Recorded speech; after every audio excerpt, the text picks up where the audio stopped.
Hello বন্ধুরা, আজকে আবার আমরা চলে এসেছি এবং আজকে আমরা যেটা পড়ব সেটা হলো রিফ্লেকশন অফ লাইট পার্ট 2। কিন্তু রিফ্লেকশন অফ লাইট পার্ট 2 পড়ার আগে আমাদেরকে আগে জেনে নিতে হবে যে আগের পার্টে অর্থাৎ রিফ্লেকশন অফ লাইট পার্ট 1-এ আমরা কী কী পড়েছিলাম, তার কিছু বেসিক বা কিছু তার সামারি আমরা এখানে আলোচনা করছি যে কী কী আমরা পড়েছিলাম। প্রথমে যেটা 1 নম্বরে যেটা পড়েছিলাম, the basic definition of reflection of light. লাইটের যে রিফ্লেকশন তার বেসিক ডেফিনেশন দিয়েছিলাম। তার ক্ষেত্রে আপতিত রশ্মি, প্রতিফলিত রশ্মি, আপাতন বিন্দু অঙ্কিত অভিলম্ব, আপাতন কোণ, প্রতিফলন কোণ, এই সমস্ত জিনিসগুলো সম্পর্কে আমরা কী করেছিলাম, ব্রিফলি আলোচনা করেছিলাম। যারা যারা পার্ট 1-এর ভিডিওটা দেখোনি তারা পার্ট 1-এর ভিডিওটা দেখে নেবে, লিঙ্ক আমি ডেসক্রিপশন বক্সে দিয়ে রেখে দিয়েছি। নেক্সট আসছিল যে law of reflection of light, অর্থাৎ রিফ্লেকশন অফ লাইটের ক্ষেত্রে বা আলোর প্রতিফলনের ক্ষেত্রে আলো কোন কোন ল মেনে চলে সেগুলো নিয়েও আমরা সেখানে ডিটেলসে আলোচনা করেছিলাম। 3 নম্বর type of reflection of light. Type of reflection of লাইটের ক্ষেত্রে আমরা সেখানে কী বলেছিলাম যে লাইটের দুটো টাইপের রিফ্লেকশন হয়, রেগুলার রিফ্লেকশন আর ইরেগুলার রিফ্লেকশন।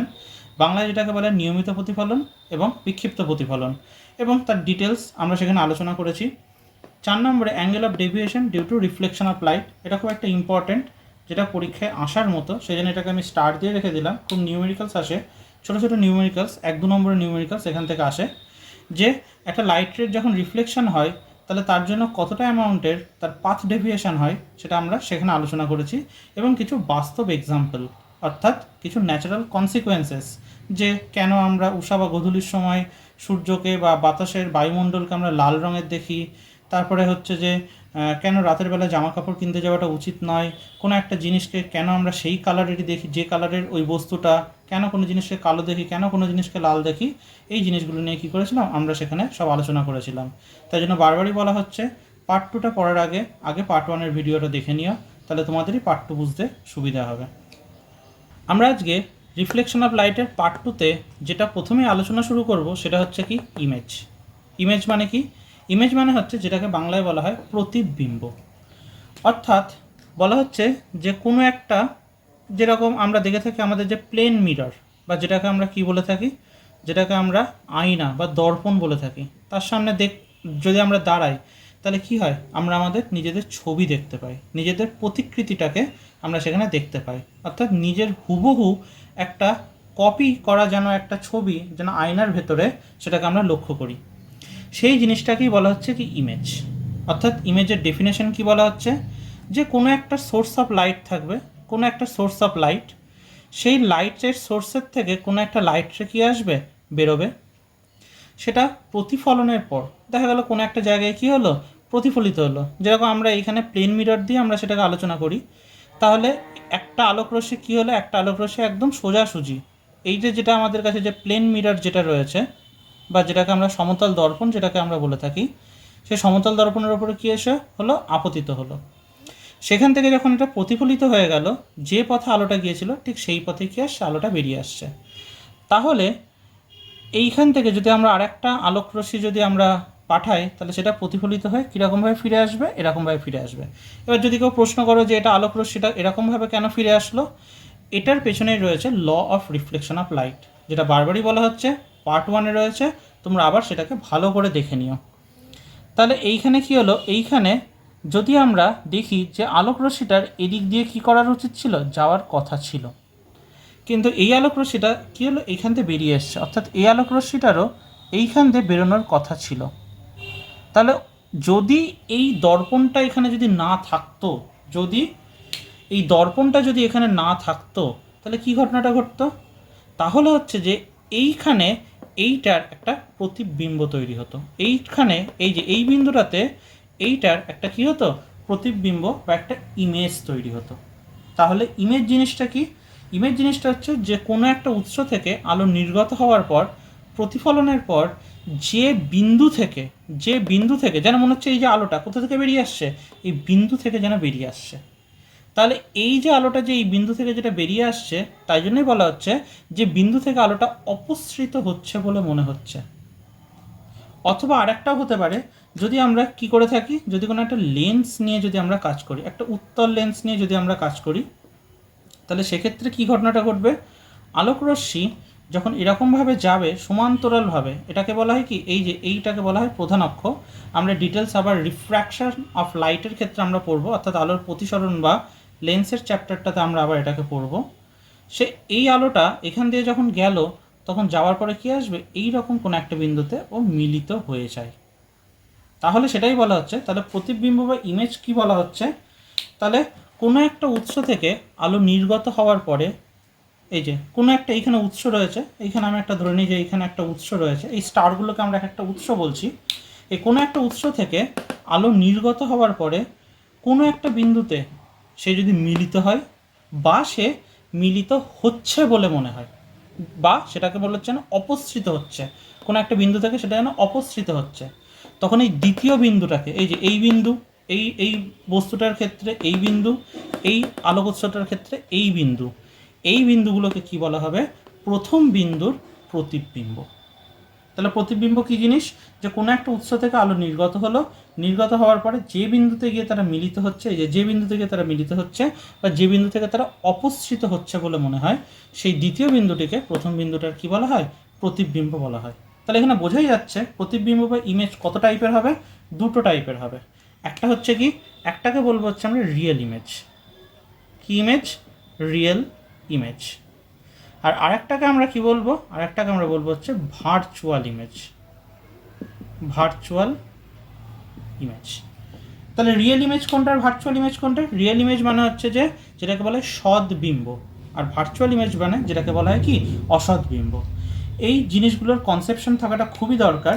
এই যে তাহলে রিয়েল ইমেজ জিনিসটা কি, রিয়েল ইমেজ হচ্ছে যে এই ধরনের ইমেজ, অর্থাৎ আলোক উৎসগুলো যাবে কোনো না কোনো একটা বিন্দু থেকে মিলিত হবে, তখনই সেটাকে আমরা কি বলবো, রিয়েল ইমেজ। আর ভার্চুয়াল ইমেজ কোনটা, ভার্চুয়াল ইমেজ হচ্ছে এইটা। তাহলে এইখানে আমরা এটাকে নোট ডাউন করে রাখি, এইটাই হচ্ছে কি আসলে রিয়েল ইমেজ। আর এটা আসলে কি, এটাই হচ্ছে যে আসলে আমাদের ভার্চুয়াল ইমেজ। ঠিক আছে, তাহলে এইটা গেল কি, এটা হচ্ছে রিয়েল ইমেজ, এটা ভার্চুয়াল ইমেজ। তাহলে রিয়েল ইমেজ মানে কি, প্রতিফলন বা প্রতিসরণের পর যদি সত্যিকারের কোনো বিন্দু থেকে মিলিত হয়, তখনই সেই ইমেজটাকে আমরা বলবো রিয়েল ইমেজ। যদি কোনো বিন্দু থেকে সেটা অপসৃত হচ্ছে, সত্যিকারের মিলছে না, সেটা যেন অপসৃত হচ্ছে, তখন সেই ইমেজটাকে আমরা কি বলবো, ভার্চুয়াল ইমেজ বলবো। ঠিক আছে, এখন আমরা রিয়েল ইমেজ এবং ভার্চুয়াল ইমেজের ডিটেল ডিফারেন্সিয়েশন করব। অর্থাৎ এই জায়গাটা থেকে আমরা পুরোপুরিভাবে রিয়েল ইমেজ এবং ভার্চুয়াল ইমেজের যে কনসেপ্টটা রয়েছে, সেই কনসেপ্টটাকে আমরা ক্লিয়ার আউট করব। তার জন্য প্রথমে যেটা আমরা করব, যে রিয়েল ইমেজ কী। রিয়েল ইমেজ আমি বললামই যে একটা জায়গা থেকে, একটা উৎস থেকে কি হবে, আলো তৈরি হবে। এই যে আলো একটা উৎস থেকে তৈরি হচ্ছে, সেটা কোনো একটা জায়গায় গিয়ে তারা সত্যিকারের মিলিত হবে। এই যে কোনো একটা জায়গায় গিয়ে কী হচ্ছে, তারা মিলিত হয়ে যাচ্ছে।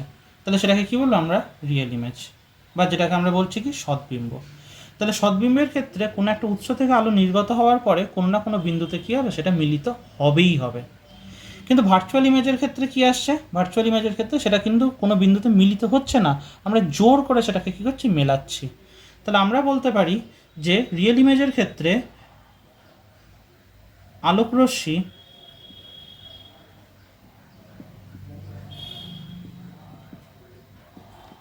প্রতিফলন বা প্রতিসরণের পর কোনো বিন্দুতে মিলিত হয়। আর এখানে কি আসবে, আলোকরশ্মি প্রতিফলন বা প্রতিসরণের পর কোনো বিন্দু থেকে অপসৃত হয়। ঠিক আছে, অর্থাৎ সত্যিকারের কোনো বিন্দু থেকে কিন্তু মেলে না, যেন কোনো একটা বিন্দু থেকে সে যেন অপসৃত হচ্ছে বলে মনে হয়। 2 নম্বরে যদি আমরা এর ডিফারেন্সটাকে দেখি, তাহলে কি হবে, এই যে রিয়েল ইমেজ যেটাকে আমরা সদ্বিম্ব বলে থাকি, সেটাকে আমরা কোনো একটা স্ক্রিন বা কোনো একটা পর্দার উপরে ফেলতে পারি। যেরকম কি, যেরকম হলো যে সিনেমায়, যে সিনেমার পর্দাতে আমরা যখন গিয়ে সিনেমা দেখি, বা প্রজেক্টরের মাধ্যমে যখন আমরা কি করি, কোনো একটা স্লাইড শোকে আমরা প্রেজেন্ট করি, সেটা একটা কী করতে হয়, সেটা একটা স্ক্রিনের ওপরে গিয়ে ফেলতে হয়। তাহলে ওইখানে যে ইমেজগুলো তৈরি হচ্ছে সেটা হচ্ছে কি রিয়েল ইমেজ। তাহলে রিয়েল ইমেজকে কী করতে পারি, আমরা পর্দায় ফেলতে পারি, পর্দায় আমরা সেটাকে ফেলতে পারি। কিন্তু এর ক্ষেত্রে পর্দায় আমরা ইমেজটাকে ফেলতে পারবো না। তাহলে এর এক্সাম্পল কী হবে, যেরকম আমরা কী করি, আয়নাতে আমাদের যখন ছবিটা দেখি, তখন সে আয়নাতে উৎপন্ন হওয়া ছবি আমরা কিন্তু কোনো পর্দাতে গিয়ে আমরা ফেলতে পারি না। এটা খুব সহজ বা একটা বাস্তব একটা এক্সাম্পল দিলে কীরকম হয়, যেরকম আমরা কী করি, মোবাইলের ক্যামেরাতেও আমরা ছবি তুলি, সেই ছবিটাকে আমরা কী করতে পারি, প্রিন্ট আউট করতে পারি। এখানে কাগজটাই হচ্ছে কি পর্দা, যেখানে আমরা কী করছি, যেখানে আমরা ছবিটাকে আমরা বের করে নিতে পারছি। কিন্তু আয়নাতে যে ছবিটা তৈরি হয় সেটাকে আমরা কখনো কি প্রিন্ট আউট করতে পারি, সেটা কিন্তু কখনো প্রিন্ট আউট করতে পারি না। সেটাকেই বলা হচ্ছে পর্দায় ফেলতে পারা এবং পর্দায় না ফেলতে পারা। রিয়েল ইমেজকে দেখলে খুব সহজেই লোকেরা চিনে ফেলতে পারবে, কারণ রিয়েল ইমেজ সবসময় বস্তুর সাপেক্ষে উল্টানো হয়। তাহলে রিয়েল ইমেজ কী হয়, বস্তু সাপেক্ষে উল্টানো।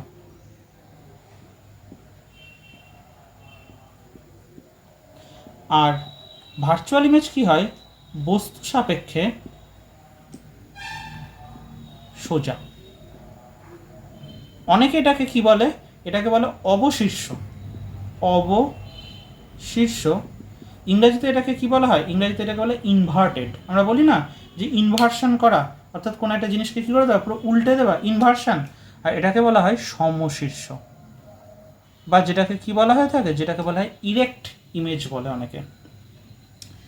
নেক্সট 4 নম্বরে তাহলে আমরা এবার তাহলে কী বলতে পারি, জাস্ট আমরা একটা এক্সাম্পল দিতে পারি, যে রিয়েল ইমেজের একটা এক্সাম্পল কীরকম।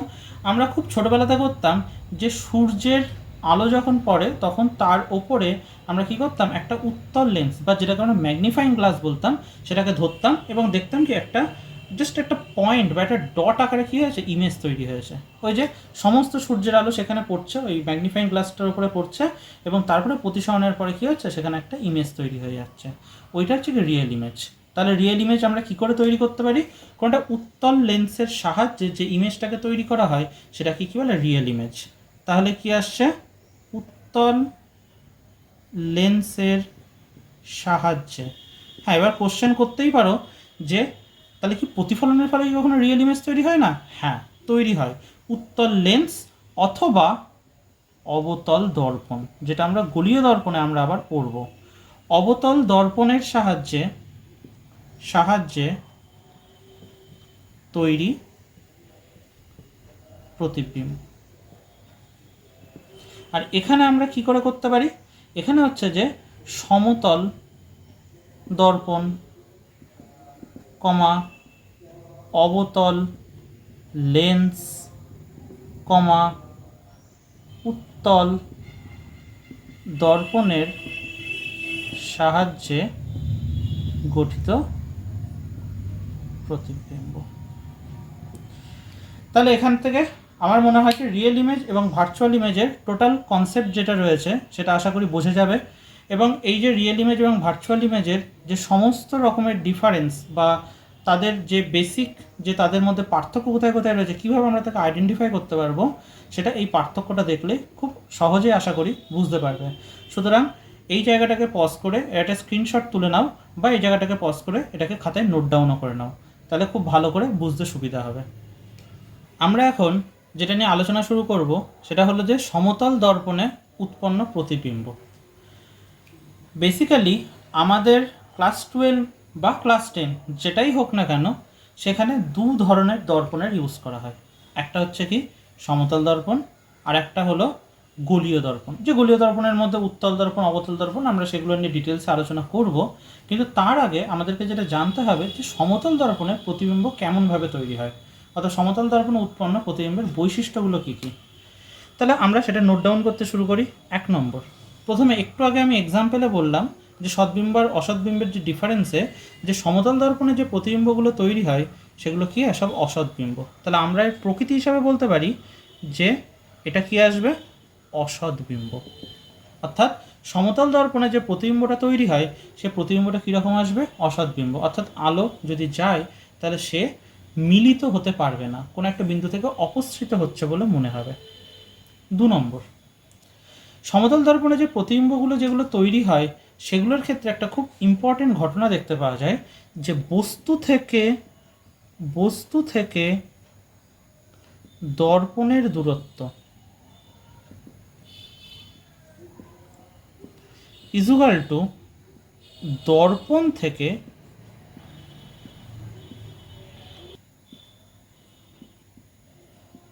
প্রতিবিম্বের দূরত্ব। কীরকম? যদি আমরা এখানে একটা ডায়াগ্রাম এঁকে সেটাকে বোঝার চেষ্টা করি তাহলে কীরকম আসবে? তাহলে দেখতে পাওয়া যাবে এটা হচ্ছে একটা সমতল দর্পণ। আগের দিনে আমি দর্পণ আঁকা শিখিয়েছিলাম। এইটা হচ্ছে কি একটা আলোক উৎস, সেখান থেকে আসলে একটা আলো লম্বভাবে আপতিত হলো, সেটাই আবার এরকমভাবে ব্যাক করবে, আর আরেকটা আলো যাবে কি এরকম তির্যকভাবে, যেটা প্রতিফলিত হওয়ার পরে এরকমভাবে চলে গেল। তাহলে দুটো আলোকেই যদি আমরা পেছনের দিকে বাড়াই তাহলে কীরকম ঘটনাটা ঘটবে? তাহলে এটা এই রকম কোনো একটা জায়গা থেকে কী হবে? মিলিত হবে। তাহলে এইখানে বলা হচ্ছে এটাকে আমি এ বিন্দু বললাম, যেটাকে আমরা কি বলছি? বস্তু। এই যে এটাকে আমরা কি বলছি? বস্তু। এটাকে দেখা গেল আমি বি বিন্দু বললাম, যেটাকে আমরা কি বলছি? এ বিন্দুর প্রতিবিম্ব। এই প্রতিবিম্বটা কেমন হবে? অসৎ বিম্ব হবে। তাহলে এটা হচ্ছে কি দর্পণ। এই যে এ থেকে এটাকে যদি আমি কি বলি? এম, এটাকে যদি আমি বলি এম এন, তাহলে এ থেকে এম এন যে দর্পণটা রয়েছে তার যে দূরত্ব, এই যে এটাকে আমি যদি বলি ও বিন্দু এ ও, তাহলে এখানে আমরা বলতে পারি বস্তু থেকে দর্পণের দূরত্ব মানে এ ও ইজুগাল টু কত আসবে? ইজুগাল টু চলে আসবে হচ্ছে ডিও। ঠিক আছে? বস্তু থেকে দর্পণের দূরত্ব ইজুগাল টু দর্পণ থেকে প্রতিবিম্বের দূরত্ব। তাহলে এটারও কি করতে পারি? এটা আমরা প্রমাণ করতে পারি। তাহলে আমরা সেটাই এবার প্রমাণটাকে করব। তাহলে তার জন্য আমরা কি করলাম? তার জন্য এখানে সবার নামগুলো আমাদেরকে দিতে হবে। এটাকে ও বিন্দু দিলাম, এটাকে আমি সি বিন্দু দিলাম, এবং এখানে একটা লম্ব অঙ্কন করে রাখলাম যেটাকে আমি ডি বিন্দু, এবং এইটাকে আমি ই বিন্দু দিলাম। এটা খুব ভালো করে বুঝবে, এটা খুব ইম্পর্টেন্ট। তাহলে আলোটা কী হয়েছে? আলোটা এরকমভাবে এসছে। তাহলে আমরা আগের দিন মানে ফার্স্ট পার্টে বলেছিলাম যে এইখানে এটা সিডিটাকে আমরা কি বলি? অভিলম্ব বলে থাকি। এই যে এইখানের যে অ্যাঙ্গেল এটাকে কি বলা হচ্ছে? আপাতন কোণ, যেটাকে কি বলা হচ্ছে? আই। তাহলে আমরা এখানে লিখতেই পারি, সুতরাং angle A C D equal to কত আসছে? I. Angle A C D equal to কত? আই। এবং এই যে অ্যাঙ্গেল, এই অ্যাঙ্গেলটাকে কী বলবো আমরা? আর। এবার আই মানে জিজ্ঞেস করতেই পারো, আই মানে আপাতন কোণ, আর মানে কি? প্রতিফলন কোণ। অ্যাঙ্গেল ডি সিই এটাকে আমরা কি বলতে পারি? এটাকে আমরা বলতে পারি হচ্ছে আর। প্রতিফলনের সূত্র অনুযায়ী angle A C D equal to angle D C E. কেন? কারণ প্রতিফলনের সূত্র অনুযায়ী আই ইজুগাল টু আর হয়, আপাতন কোণ ইজুগাল টু কত হয়? প্রতিফলন কোণ হয়। এইবার এখানে খুব সহজেই বোঝা যাচ্ছে যে এখানে এ ও আর সিডি এই দুজন কি? সমান্তরাল। এও সমান্তরাল সিডি, এও সমান্তরাল সিডি, এবং এসি উহাদের ভেদক। এসি উহাদের ভেদক। তাহলে এসি যদি উহাদের ভেদক হয় তাহলে আমরা কি বলতে পারি? এই কোণটার সাথে এই কোণটা কি থাকবে? সমান। কিসের জন্য? একান্তর কোণ। তাহলে এই অ্যাঙ্গেলটাকেও আমরা কি বলতে পারি? আই বলতে পারি। তাহলে কি বললাম? সুতরাং angle O A C equal to angle A C D. কেন? তো সেটা আমি বলে দিলাম যে একান্তর কোণ হয়ে গেল, একান্তর কোণ। আবার এখানে দেখতে পাচ্ছি যে এই যে সিডি এটা আবার কার সাথে সমান্তরাল? এবির সাথে সমান্তরাল, এবি। এবং এইখানে আমরা ধরে নিচ্ছি ভেদক বা ছেদক কোণটা এই যে বিই উহাদের ভেদক। তাহলে বিই যদি উহাদের ভেদক হয় তাহলে আমরা কি বলতে পারি? এই অ্যাঙ্গেলটা, এই যে ডবল দাগ দিয়ে যে অ্যাঙ্গেলটাকে দেখাচ্ছি, তার সাথে এই অ্যাঙ্গেলটা কী আসবে, সমান হবে, অর্থাৎ এই অ্যাঙ্গেলটাও কত আসবে, আর চলে আসবে। এবার কোশ্চেন হতে পারে কেন, কারণ এরা অনুরূপ কোণ। তাহলে angle D C E is equal to angle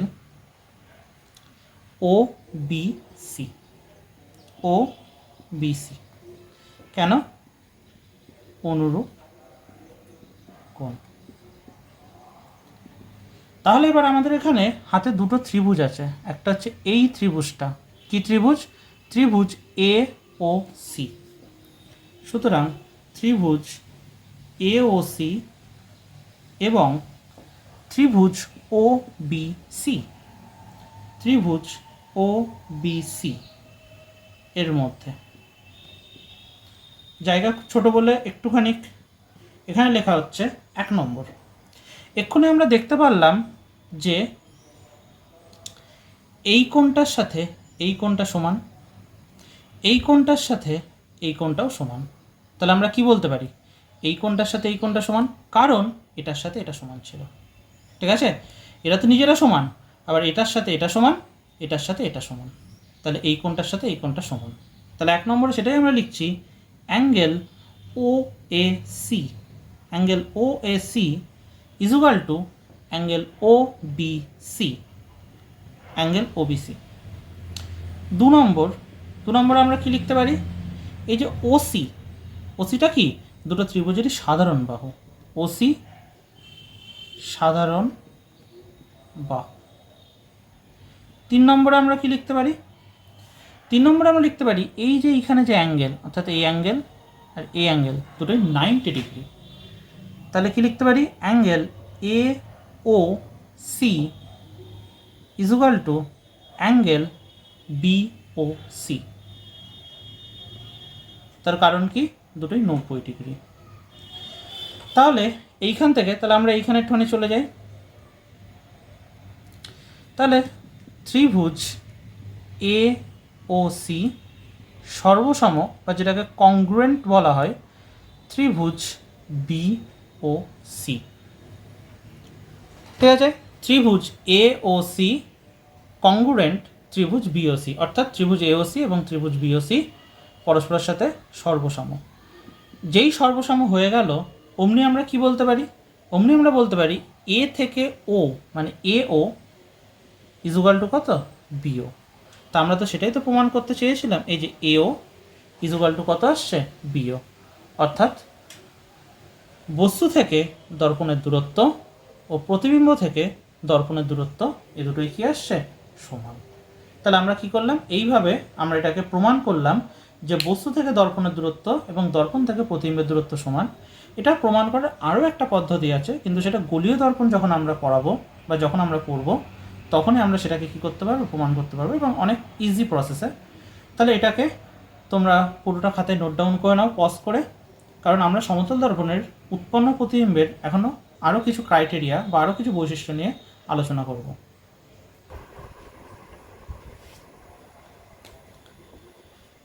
তাহলে 3 নম্বর পয়েন্টে আমরা সমতল দর্পণে উৎপন্ন প্রতিবিম্বের যে বৈশিষ্ট্য নিয়ে আলোচনা করব সেটা খুব একটা ইম্পর্টেন্ট বৈশিষ্ট্য। সেটা হচ্ছে কি, যে সমতল দর্পণে যে প্রতিবিম্বগুলো তৈরি হয় সেগুলো বস্তুর সাপেক্ষে পার্শ্ব পরিবর্তন করে। অর্থাৎ সমতল দর্পণে উৎপন্ন বস্তুর কিসের পরিবর্তন ঘটে, পার্শ্বীয় পরিবর্তন ঘটে। এটা বাস্তব জীবনে আমরা খুব দেখে থাকি যে সমতল দর্পণের সামনে যখন আমরা দাঁড়াই তখন কি হয়, আমাদের বাঁ হাতটাকে যেন ডান হাত বলে মনে হয় এবং ডান হাতটাকে আমাদের বাঁ হাত বলে মনে হয়। আমরা যেহেতু দ্বিপার্শ্বীয় প্রতিসম, সেই কারণের জন্য আমরা নিজেরা বুঝতে পারি যে আমাদের বাঁ দিকটা যেন ডান দিকে চলে গিয়েছে, ডান দিকটা যেন বাঁ দিকে চলে গিয়েছে, কিন্তু বাইরে থেকে এসে কেউ যদি দেখে তাহলে সে কিন্তু বুঝতে পারবে না। অর্থাৎ যদি আমরা একটা সমতল দর্পণের সামনে বিভিন্ন লেটার নিয়ে যদি তার সামনে বসাই তাহলে কী ঘটনাটা দেখতে পাওয়া যাবে, সেটা দেখতে পাই যদি এখানে যদি আমরা একটা এ বলে কোনো লেটার বসাই তাহলে এ লেটারকে কী করবো, আমরা এ বলেই দেখব, এ লেটারকে আমরা এ বলেই দেখব। কিন্তু বি লেটারকে যদি আমরা বসাই তাহলে দেখতে পারবো কি, বি লেটারটার দিকটা কী হয়েছে, পুরোপুরিভাবে পাল্টে গিয়েছে, অর্থাৎ বি লেটারটা কি হয়েছে, সম্পূর্ণ উল্টে গিয়েছে। এটাকে কী বলে, সমতল দর্পণের সাহায্যে কোনো একটা বস্তুর পার্শ্বীয় পরিবর্তন, অর্থাৎ বাঁ দিকটা ডান দিক। তাহলে পার্শ্বীয় পরিবর্তন মানে কি, যে এইখানে যদি আমরা লিখে রাখি যে বিফোর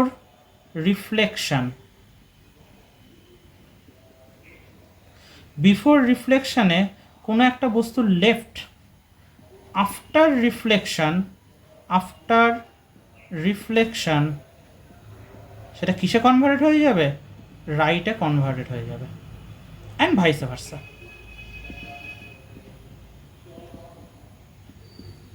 অর্থাৎ তারপরে কি ঘটনাটা ঘটবে, যদি ডান দিকটা থাকে তাহলে সেটা বাঁ দিক হয়ে যাবে। আমরা জানি কোনো জিনিসের বাঁ দিক থাকা মানে ডান দিক থাকবেই, সুতরাং বাঁ দিক ডান দিকে যাবে, ডান দিক কি হবে বাঁ দিকে চলে আসবে। এটাকে কী বলা হচ্ছে, এটাকেই বলা হচ্ছে পার্শ্বীয় পরিবর্তন। ঠিক আছে, অর্থাৎ সমতল দর্পণে কি হয়, সমতল দর্পণে কোনো একটা বস্তুর ল্যাটারাল ইনভার্সন হয়, যেটাকে আমরা বলে থাকি বাঁ দিক ডান দিকে, ডান দিক কি আসবে বাঁ দিকে চলে আসবে। এটা কি বলা হচ্ছে কি ল্যাটারাল ইনভার্সন বা পার্শ্বীয় পরিবর্তন। এই মেথডটাকে অ্যাপ্লাই করেই পুরাতনকালে বিভিন্ন লোকেরা তারা তাদের বিভিন্ন লেখাগুলোকে কোড আকারে রেখে দিত। অর্থাৎ যে একটা তারা লেখা লিখত সেটাকে একমাত্র দর্পণের সাহায্যেই তাকে সোজাভাবে দেখতে পাওয়া যায়। শুধু পুরাতন দিনে কেন, এখনকার দিনেও আমরা দেখে থাকি যে অ্যাম্বুলেন্স যেটা থাকে, সেই অ্যাম্বুলেন্সের ক্ষেত্রে তার লেখাগুলো খুব স্পষ্টভাবে দেখতে পাওয়া যাবে যে তার লেখাগুলোকে সম্পূর্ণ উল্টানো থাকে, অর্থাৎ সোজাসুজিভাবে লেখা থাকে না। তার কারণ কি, তার কারণ হচ্ছে যে পেছনে যদি কোনো একটা অ্যাম্বুলেন্স থাকে, আমরা সামনে সেই সমস্ত গাড়ির যে প্রতিবিম্ব দেখতে পাই, যে ইমেজগুলো দেখতে পাই, সেগুলো আমরা দেখতে পাই রিয়ার ভিউ মিররের সাহায্যে, অর্থাৎ আমাদের গাড়ির যে পাশে যে সমস্ত মিরর যেগুলো থাকে সেই মিররের সাহায্যে। এবং সেই মিররে কি হয়, ওই অ্যাম্বুলেন্সের উল্টো কথাটা সেটা কী হয়ে যায়, তখন সোজা হয়ে যায়, কারণ এমনিতে উল্টো করে লেখা রয়েছে, আবার পার্শ্বীয় পরিবর্তন হবে, তাহলে সেটা সোজা হয়ে যায়, তখন আমরা বুঝতে পারি কি সেটা হচ্ছে অ্যাম্বুলেন্স, এবং তখন আমরা সেই জায়গাটাকে ছেড়ে দিই। পরীক্ষায় কিন্তু এই প্রশ্নটা অনেকবার এসছে যে অ্যাম্বুলেন্স কথাটা উল্টোভাবে লেখা থাকে কেন। ক্লাস 10-এর ক্ষেত্রে তো এটা তো খুবই ইম্পর্টেন্ট একটা কোশ্চেন, কিন্তু ক্লাস 12-এর ক্ষেত্রেও এই প্রশ্ন কিন্তু অনেকবারই এসছে। নেক্সট 4 নম্বরে যেটা আসছে সেটা হচ্ছে কি, যে বস্তুর আকার এবং প্রতিবিম্বের আকার সম্পূর্ণভাবে সমান হয়, অর্থাৎ বস্তুর আকার ও প্রতিবিম্বের আকার সমান। অর্থাৎ বস্তু যদি খুব বড় হয় তাহলে প্রতিবিম্ব সমতল দর্পণে ততটাই বড়ভাবে তৈরি হবে, বস্তু যদি ছোট হয় তাহলে সমতল দর্পণের প্রতিবিম্ব কী হবে, ছোটো হবে। এবার প্রশ্ন করাই যেতে পারে যে আমাদের তো সাইজ সবসময় একই থাকে, কিন্তু আমরা যখন আয়নার কাছাকাছি যাই তখন আমাদের প্রতিবিম্ব কী হয়, যেন বড় হতে থাকে, এবং যখন আমরা দূরে যাই তখন কি প্রতিবিম্ব ছোট হয়।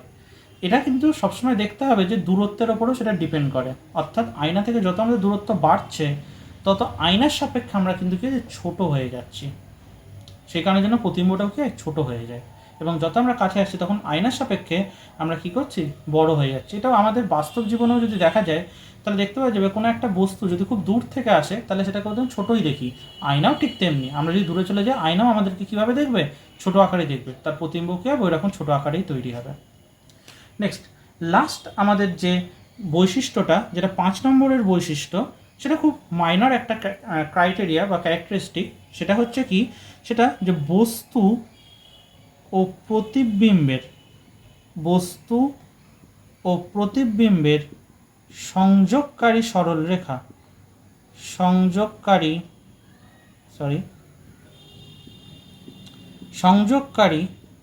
সরলরেখা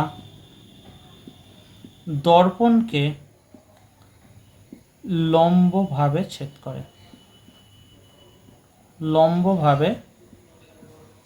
করে।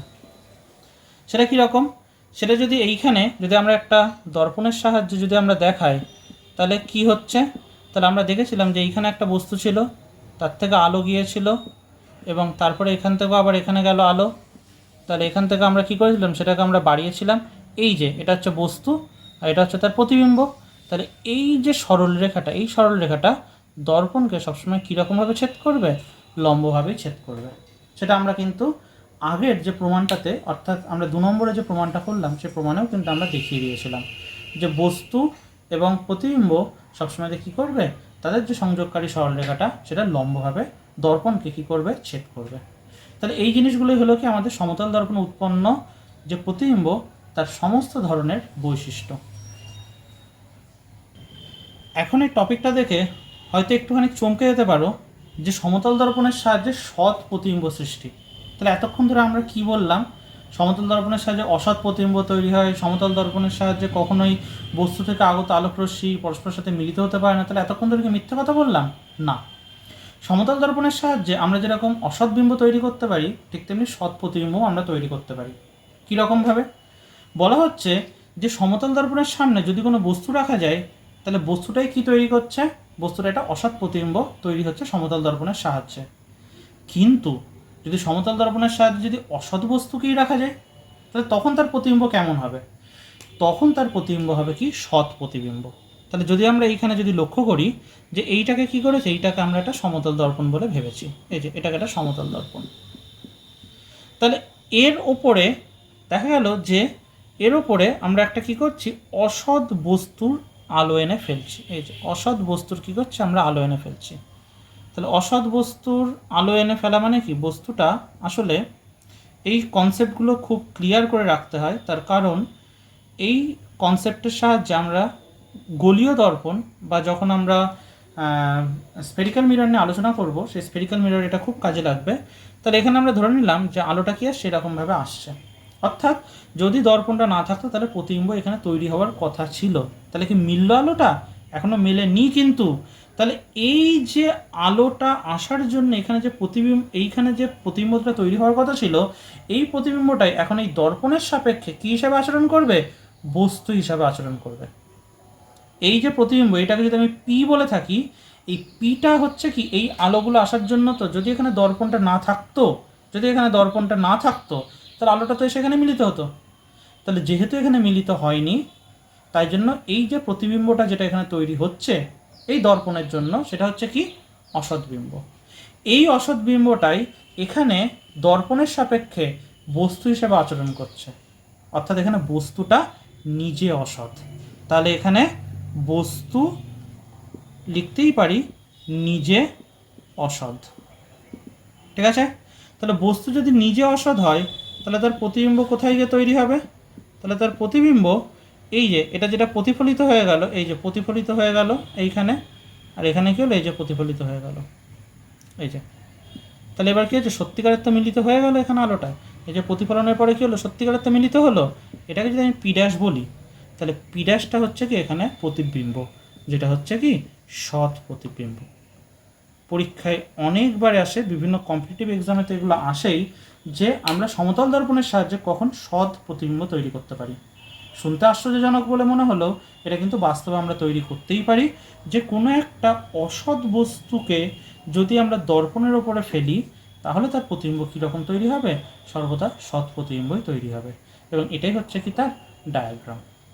তাহলে আজকে আমরা রিফ্লেকশন অফ লাইটের পার্ট 2তে যা যা নিয়ে আলোচনা করলাম, সেটাকে আমরা তাহলে লাস্টবারের মতো একটা জায়গায় জিস্ট আকারে দেখে নিই। কী কী আলোচনা করলাম? 1 নম্বর, কনসেপ্ট অফ ইমেজ। ইমেজের কনসেপ্ট আমরা পুরোপুরিভাবে ক্লিয়ার করলাম। 2 নম্বর হচ্ছে যে রিয়েল ইমেজ এবং ভার্চুয়াল ইমেজের যে কনসেপ্টটা যেটা রয়েছে, সেটা আমরা পুরো ডিফারেন্সিয়েট করে রেখে দিয়েছি, অর্থাৎ আমরা তাদের মধ্যে সমস্ত ব্যাখ্যা ডিফারেন্স আকারে বলে দিয়েছি। কোনো একটা প্লেন মিররে কীভাবে ইমেজগুলো তৈরি হয়, অর্থাৎ তার যে ইমেজের তৈরি হওয়ার ক্রাইটেরিয়া, ইমেজের বিভিন্ন ধরনের ক্যারেক্টারিস্টিক্স, যেরকম সেই ইমেজটা ভার্চুয়াল ইমেজ হয়। Object distance is equal two image distance, এটার আমরা প্রুফও করলাম। ইমেজটা কী হবে? ইরেক্ট হবে, অর্থাৎ আমাদের মাথা যদি ওপরের দিকে থাকে এবং পা নিচের দিকে থাকলে ইমেজেরও মাথা ওপরের দিকে, পা নিচের দিকে। কেউ যদি ভাবলাম এবার উল্টো দিকে যদি ঝুলে থাকবো, তাহলে সেক্ষেত্রে তার পাটা যদি ওপরের দিকে থাকে, তাহলে ইমেজের ক্ষেত্রেও তার পাটা ওপরের দিকেই থাকবে। ল্যাটারাল ইনভার্সন হয়, অর্থাৎ যেটাকে আমরা পার্শ্বীয় পরিবর্তন বলেছিলাম, যেটা দ্বিপার্শ্বীয় প্রতিসম বস্তুর ক্ষেত্রে আমরা বুঝতে পারি না, কিন্তু যদি বস্তুটা প্রতিসম না হয়, অপ্রতিসম হয়, তাহলে সেটা বুঝতে পারবো। পার্শ্বীয় পরিবর্তন কার কার ক্ষেত্রে হয়, কোন কোন লেটারের ক্ষেত্রে হয় আমাদের ইংলিশ অ্যালফাবেটে, সেটাও আমরা সেটা খুব ভালোভাবে বুঝতে পারি বা বলতেও পারি আমরা এখন। আর অবজেক্টের সাইজের ইমেজের সাইজ কী হয়? সেম হয়ে থাকে, অর্থাৎ অবজেক্টেরও যতটা আকার হবে ইমেজেরও ততটাই আকার হবে। তাহলে এটাই আমাদের রিফ্লেকশন অফ লাইটের পার্ট 2। আশা করি এই পার্টে আমরা যা যা জিনিসগুলো নিয়ে আলোচনা করেছি সেটা খুব ভালোভাবেই তোমরা বুঝতে পারবে। যদি ভিডিওটা ভালো লেগে থাকে তাহলে একটা লাইক দিও এবং এখানে কমেন্ট করে জানিও যে কোন পার্টটা তোমাদেরকে খুব ভালো লেগেছে এবং কোন পার্টের জিনিসগুলো তোমরা খুব ভালোভাবে বুঝতে পেরেছো। যদি আমাদের পড়ানোর সম্পর্কে কোনো রকমভাবে কোনো বক্তব্য থাকে তাহলে সেটাও আমাদের কমেন্ট সেকশনে জানিও। পার্ট 1 রিফ্লেকশন অফ লাইটের পার্ট 1-এর যে ভিডিও, তার লিঙ্ক ডেসক্রিপশন বক্সে আমরা দিয়ে রেখে দিয়েছি, সেখান থেকেও তোমরা চেক করে নিও এবং এই ভিডিওটা যতদূর পারো তোমরা শেয়ার করো। তাহলে এইখানে আমরা রিফ্লেকশন অফ লাইটের পার্ট 2টা শেষ করব।